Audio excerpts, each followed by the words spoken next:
Welcome to my kitchen vlog again.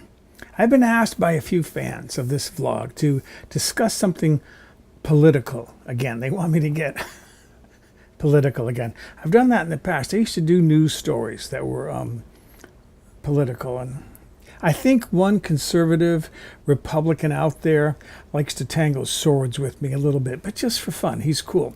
Another fan refers to me as his liberal friend. I don't even know the guy.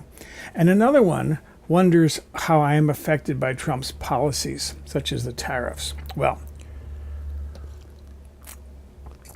here's the problem with doing these political news vlogs. No sooner do I get a script written and ready to video, there is a lot better news being broadcast. For example, when I wrote this script yesterday, the tariffs on Mexico were to be enforced this coming week.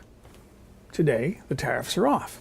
I can't keep up. I'm better at reading books. Speaking of which, yes, I am still reading the Mueller report. It's not the most engaging narrative I've read lately, and that's why it's taking me a lot of time to read. I can plod through only so much before I fall asleep. I'm also reading, I'm going to slide over here, I'm also reading Michael Wolff's new book, Siege, Trump Under Fire. That's a much more entertaining book. It's even better than his last one, Fire and Fury. And yes, the Justice Department said it's full of false accounts and factual errors. But who runs the Justice Department? Attorney General William Barr. And what's Bill Barr's job? To defend Trump and make him look good, right? All right. So, what I'm going to do here is I'm going to generalize a little bit rather than deal with the latest news stories that hit the fan today or this week. Big question. Do I want the House of Representatives to impeach Trump?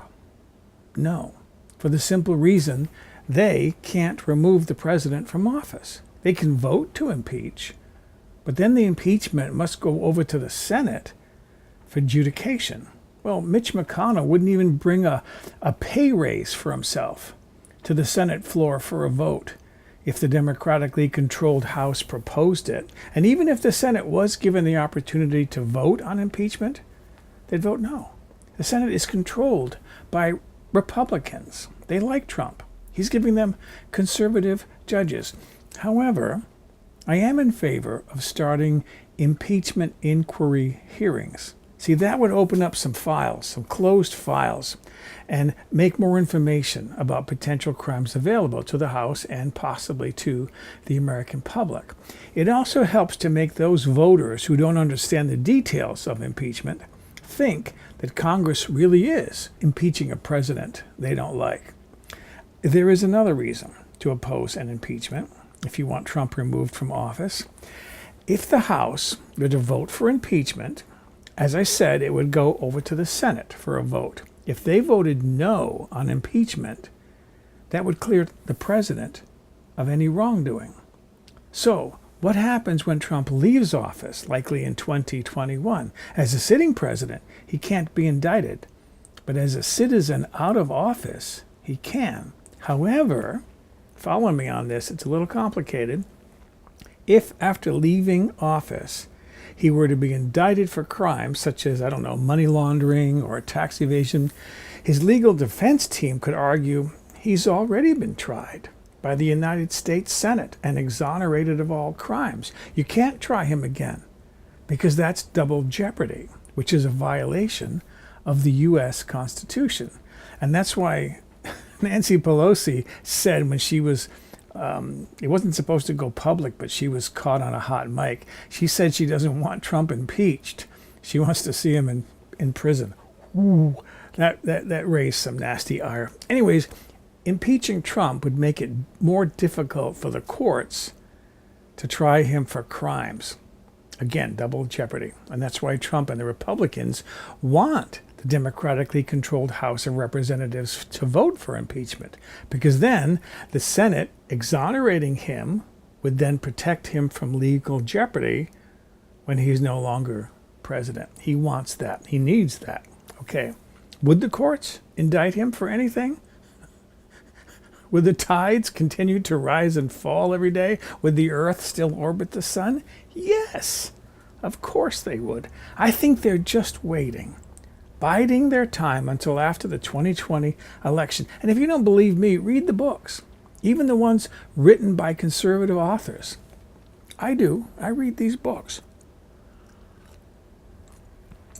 Okay. Now, in Wolf's latest book, he discussed someone, and I thought this was so important. He discussed someone, unnamed, questioned by the Mueller probe. I'm quoting here. Quote, in mid-March, a witness with considerable knowledge of the Trump Organization's operations traveled by train to Washington to appear before the Mueller grand jury. End of quote. He was asked a lot of questions. That's not in quotes.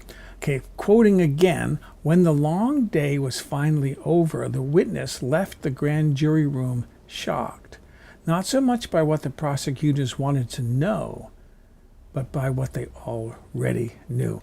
I believe they're confident they have the goods on this guy Trump, but they won't indict a sitting president. And that's why Mueller said in his testimony before the microphones, when he gave that news conference, he said that if we could have said Trump was innocent, we would have. Well, what do you infer from that? I suspect 2021 is going to be a very interesting year for news. Stay tuned. I can hardly wait. All right. So let's look a little into the future. I've done this before, but let's do it again. Okay, if a majority of Americans want Trump removed from office, don't ask Congress to impeach him. It wouldn't work for reasons I've already stated. And it might do more harm than good, right? Because of that double jeopardy thing. Instead, go vote.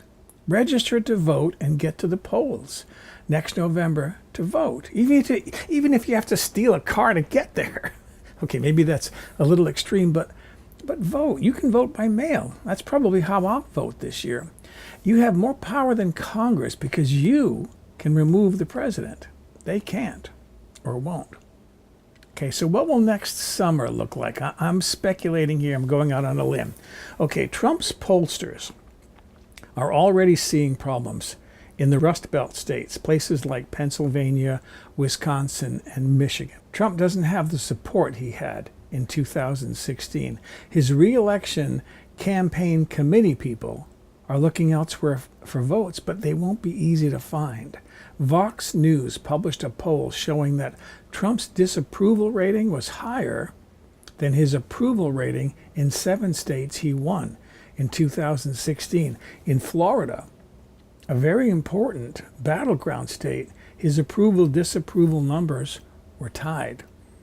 I suspect, this is pure speculation, but I suspect Trump will decline to run for re-election if his campaign can't find a sure path to 270 electoral college votes.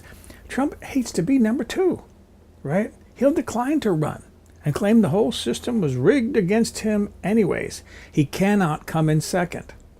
And if he can't win, even by cheating, he won't try.